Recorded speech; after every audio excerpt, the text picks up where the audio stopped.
सोचिए, आप अपने खेत में मेहनत करते हैं, अपने परिवार का पेट पालते हैं और एक सुबह पुलिस आपके दरवाजे पर दस्तक देती है, आपको हथकड़ी पहनाकर ले जाती है। आपका जुर्म है कि आपके नाम में ज आता है, म नहीं।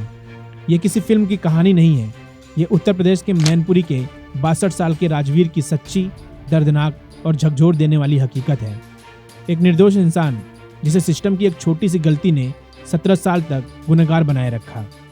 22 दिन जेल की सलाखों के पीछे, 300 से ज़्यादा अदालती तारीखें और एक बर्बाद हुआ परिवार। आज हम आपको बताएंगे कि कैसे एक अक्षर की गलती ने एक जिंदगी तबाह कर दी और पूछेंगे वो सवाल जिसका जवाब पूरे सिस्टम को देना होगा। वो एक अक्षर की गलती। कहानी शुरू होती है 31 अगस्त 2008 को। मैनपुरी पुलिस गैंगस्टर एक्ट में एक गैंग पर कार्रवाई करती है। आरोपियों में एक नाम था रामवीर, लेकिन पुलिस की फाइल में म की जगह ज लिख दिया गया और नाम हो गया राजवीर। बस इसी एक अक्षर की गलती ने राजवीर की दुनिया पलट दी। असली आरोपी था भाई रामवीर और पुलिस उठा ले गई निर्दोष राजवीर को। राजवीर चीखता रहा, चिल्लाता रहा कि मेरा कोई क्रिमिनल रिकॉर्ड नहीं है, मैं बेगुनाह हूँ, लेकिन वर्दी के सामने उसकी आवाज़ दब गई। उसे गिरफ्तार कर 22 दिनों के लिए जेल भेज दिया गया। 17 साल का वनवास।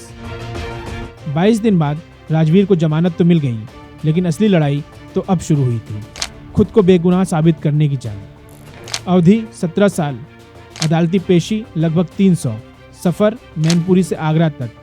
नतीजा, बेटा मजदूर बना, परिवार बिखरा। सोचिए उस इंसान की बेबसी। एक खेतिहर मजदूर जिसकी जिम्मेदारी में एक दिव्यांग बेटी भी थी, वो अपनी कमाई का एक एक पैसा और जिंदगी का हर एक कीमती दिन अदालतों के चक्कर काटने में लगा रहा था। उसका बेटा जिसे पढ़ लिख कर कुछ बनना था, उसे स्कूल छोड़कर मजदूरी करनी पड़ी ताकि घर का चूल्हा जल सके। ये सब क्यों? सिर्फ एक अक्षर की गलती की वजह से। सिस्टम की घोर लापरवाही। आप सोच रहे होंगे कि गलती तो इंसानों से होती है, कभी न कभी तो सुधर गई होगी। राजवीर के वकील ने कोर्ट में सबूत पेश किए, पुलिस अधिकारियों को तलब किया गया और जानते हैं क्या हुआ? इंस्पेक्टर ओम प्रकाश ने कोर्ट में मान लिया कि हाँ, गलती से राजवीर का नाम दर्ज हो गया था, असली आरोपी तो उसका भाई रामवीर है। इसके बाद क्या होना चाहिए था? केस खत्म? राजवीर को तुरंत बरी कर देना चाहिए था? नहीं, गलती मानने के बावजूद पुलिस ने चार्जशीट में राजवीर का ही नाम भेजा। लापरवाही की ये इंतहा थी। यहाँ तक कि तत्कालीन एसपी और डीएम ने भी बिना फाइल देखे गैंग चार्ट को मंजूरी दे दी, मानो किसी की जिंदगी की कोई कीमत ही न हो। 17 साल बाद 24 जुलाई को जज स्वप्नदीप सिंघल ने राजवीर को बाइज्जत बरी कर दिया। कोर्ट ने अपने आदेश में पुलिस की घोर लापरवाही पर फटकार लगाई और दोषी पुलिसकर्मियों के खिलाफ कठोरतम कार्रवाई का आदेश दिया। न्याय मिला, लेकिन 17 साल बाद। क्या कोई राजवीर को उसकी ज़िंदगी के वो 17 साल लौटा सकता है? क्या कोई उसके बेटे का बचपन लौटा सकता है?